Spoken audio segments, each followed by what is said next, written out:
going on in Washington. The House of Representatives is trying to pass a support measure for the president, $40 billion before the prayer service here, so House members can go. The Senate will probably pass that later this afternoon. Charlie and Diane.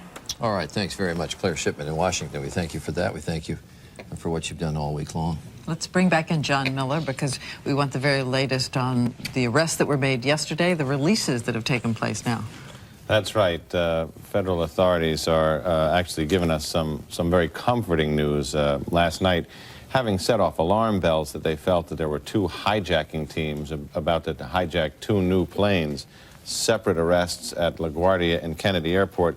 After questioning these people through the night, they've released, as far as we have it, all but one of them, and they just want to go over some more details with the last man about some other issues. But it's a chain reaction of confusing events that you almost couldn't recreate if you had to. When they get to the airport, one guy shows up, and airline counter people feel that they recognize them as people who tried to fly on Tuesday. The names don't match, but they believe that these are the same group that tried to fly on Tuesday, the day that planes were crashed into the buildings. So they alert authorities. Then when they investigate one of these individuals, he has identification, and he says he's a pilot. But when they examine his pilot identification, it's under a different name. Now they have a man with multiple identities who the airline people are suspicious of. Another individual volunteers to members of the airline crew who are short-staffed to act as a crew member on the flight, claiming that he's an airline employee from LA, but not an employee of that airline.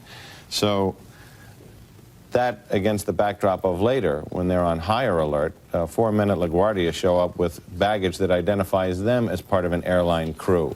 So one thing led to another, led to another. Of course, some of these people had already boarded the plane in the case of Kennedy Airport, which was stormed by a Port Authority police SWAT team backed up by FBI agents from the terrorist task force who arrested 2 men and a woman and questioned them through the night. And it turns out the man who claims he was a pilot actually is a pilot under the name on his pilot identification. But the identification he used to get on the flight was that of a relative. So between the multiple IDs, the false name, which turns out to belong to somebody who he's related to, the fact that airline employees thought that this was the same group that had tried to check in on Tuesday, that were now using different identities, this set off a snowball effect, which caused airspace to be shut down and federal authorities to react in a very serious way, which I think, in all fairness, is very understanding, given the level of coincidence here. Yet one more on the pile is, one of the individuals had an address, which in federal databases was the same address of a suspected terrorist that surfaced in this investigation as a name to be looked at. So it was just one thing after another. But a couple of things, so that we don't leave people alarmed. They were indicating to you, authorities were early on in the night, that they thought they had foiled a couple of more hijackings. They no longer believe that because they've let these people go. They believed last night, when they conducted these raids, handcuffed these people, and took them into custody, that they had 2 additional cells of people who were going to use the same MO, again because of the false identification, the claims of being airline personnel, and the fact that they were together but sat separately in different parts of the aircraft. All of this made them very suspicious.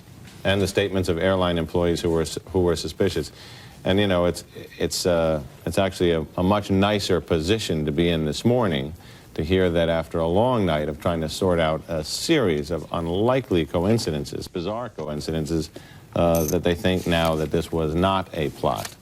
All right, good. The latest on the overnight news, and now let's get the latest from the hospitals in the city of New York, and we go back to Cynthia McFadden. Cynthia? Hi, Diane. Well, it's really about traffic and weather here at St. Vincent's Hospital. The very bad news is, in many ways, symbolically, they have opened, as you can see behind me, this street, which has been closed off since the disaster, to traffic. There are taxi cabs, private cars on this street now. That is perhaps one of the clearest indications that they are not expecting the massive kind of evacuation and rescue that they had hoped for. St. Vincent's is still the trauma center to which any large number of patients would be brought, according to our EMS sources. sources, the fact that they are no longer blocking off this street and access to this street is a very bad sign. We have actually been inside the hospital, Diane, Charlie. 821 patients have been seen overall through the St. Vincent's emergency room. I can tell you right now, it is quiet. They are seeing no patients related to this tragedy at the moment. No new firefighters have been brought in. All in all, it is a very sad scene down here. And the weather, of course, interfering with the rescue efforts. Back to you. People getting resigned to the fact that they're just not going to find anybody in the World Trade Center site, although obviously everyone's still hopeful. One last time, though, we want to go to that site. ABC's Don Dahler, who's been there for us all week long. Yeah, Charlie, there's a group of individuals whom we have not talked about, but I want to mention them now because I think they're some of the unsung heroes in all this, and that's the iron workers, the union guys who work the big steel. Time and again, I saw them clambering up these dangerous girders, sometimes 50 feet in the air, dressed in a tank top with their beefy arms covered in Harley-Davidson tattoos. I was amazed again and again at their skill and bravery, and it was one of these guys that left me with my most memorable image from last night. I took a picture of it. It does not do justice to the scene. There was a man standing next to me with a Polaroid camera, and I borrowed it for a moment. But as you see, it's one of those pieces of steel, these girders sticking into the air with an American flag lashed to it. And it's the angle of the girder and the group of people standing underneath it, the cops and the firemen and the construction workers, that reminded me immediately of that famous photograph of the Marines raising the flag at Iwo Jima. These are not Marines, but I think both groups of people would agree that the sentiment is very much the same. And you took that picture? I took that picture. Yeah, when? That was last night? That was last night. Last night. All right.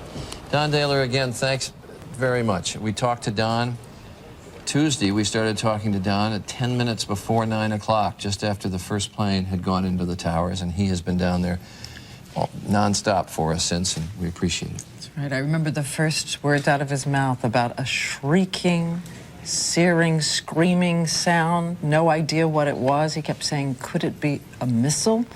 And of course, in a sense, a passenger plane had become a missile. Well, it's time for us to start wrapping up. We're going to leave the air and turn it back over to Peter Jennings fairly shortly. We won't see you again, the two of us, until Monday, but what an unbelievable week this has been. You just, every time you hear a new fact or you see a picture again, you can't believe you've been through this week.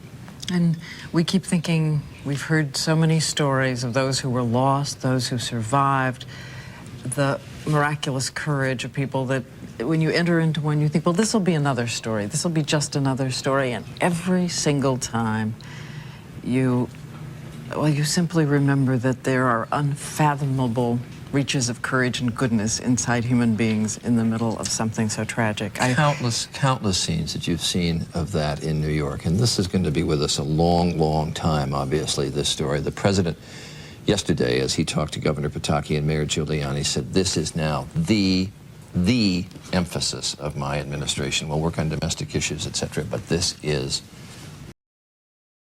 where we are focused and will be focused as a nation for some time to come. I noticed that in all the newspapers today in this capitalist country, so many companies took out ads simply to say prayers, and one of them stayed with me. So here is one. As you weep, we weep. As you pray, we pray. As you endure, we will endure. These are scenes from the last week. Take care.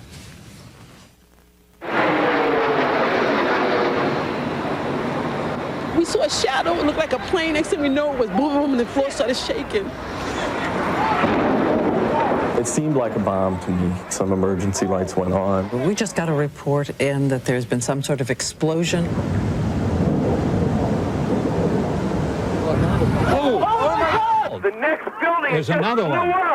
Flew in. A big explosion, people started running, it was just chaos everywhere.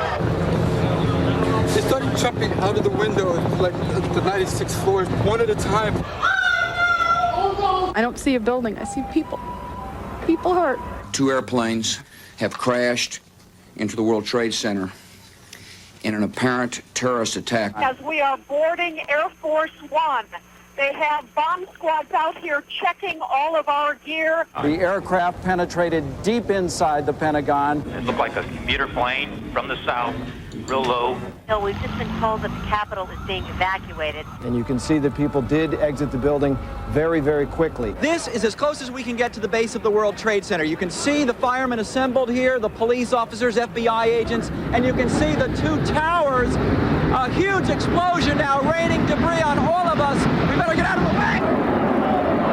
The entire building has just collapsed. The whole side has collapsed? The whole building has collapsed. The whole building has collapsed? The building has collapsed.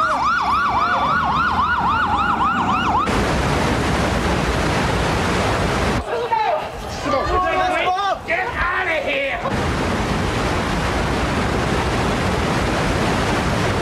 They were breaking glass to get into nearby homes and restaurants. The glass blew out and threw me onto the sidewalk, and I couldn't see for 20 seconds. You okay, officer?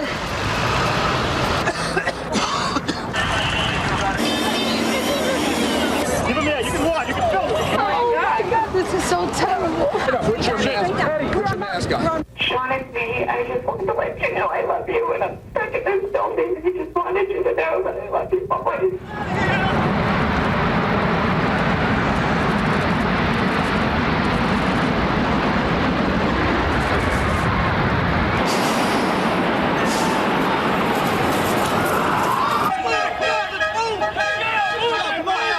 We've been attacked. It's like World War II.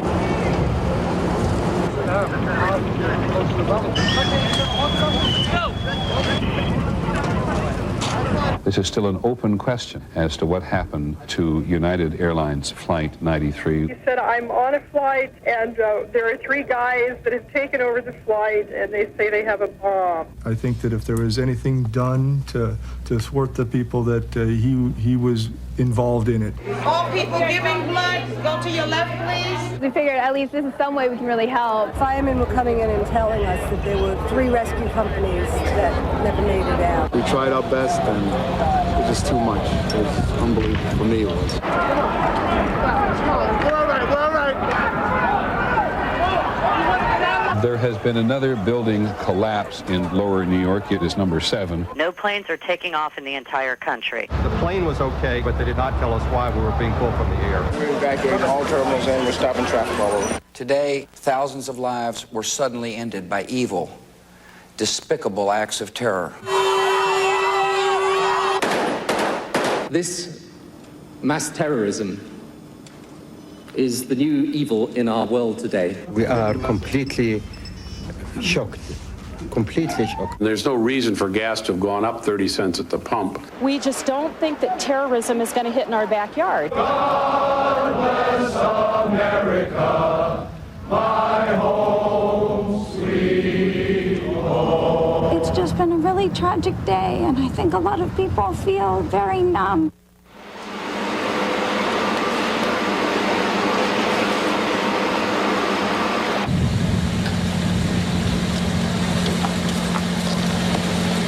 This is the World Trade Center on the floor. Car just blew up. The damage is incalculable, but, one human life is worth more than all that damage put together. It's worse than they thought it was going to be. Stepping over things that they assume are bodies that they don't know for a fact because it's so dark on the inside. Our job is here and our job is now, so we continue to do that, if nothing else, to memorialize the greatness of these men and women that were killed yesterday. 2 Port Authority workers were trapped. We got one out alive about 1 o'clock this morning, and then we got another one out about 5:30. We've got any more regulators, non-rebreathers, and O2 tanks. It's got a very chemical smell to it because of the fuel. I walked through the entire rubble and didn't find anybody. If anybody could help us, there he is again. Sean. I'm just going to keep going. I'm not going to lose hope. I know he's going to come back to me. She has 3 daughters at home. They miss her. Not knowing is driving us insane. There's a certain amount of timidity on my part to get on an airplane right now. It's been suspended by the FAA indefinitely. It's inconvenient, but nothing compared to what people in the East have gone through. The 4 planes were hijacked by between 3 and 6 individuals per plane, using knives and box cutters. And we are pursuing those leads aggressively. It's not just a matter of going after the perpetrators, but it's going after and dealing with the sources. The White House and Air Force One were also intended targets. I want to get even. They know who's behind all this. They need to find out whoever did this, and they need to clean their clock.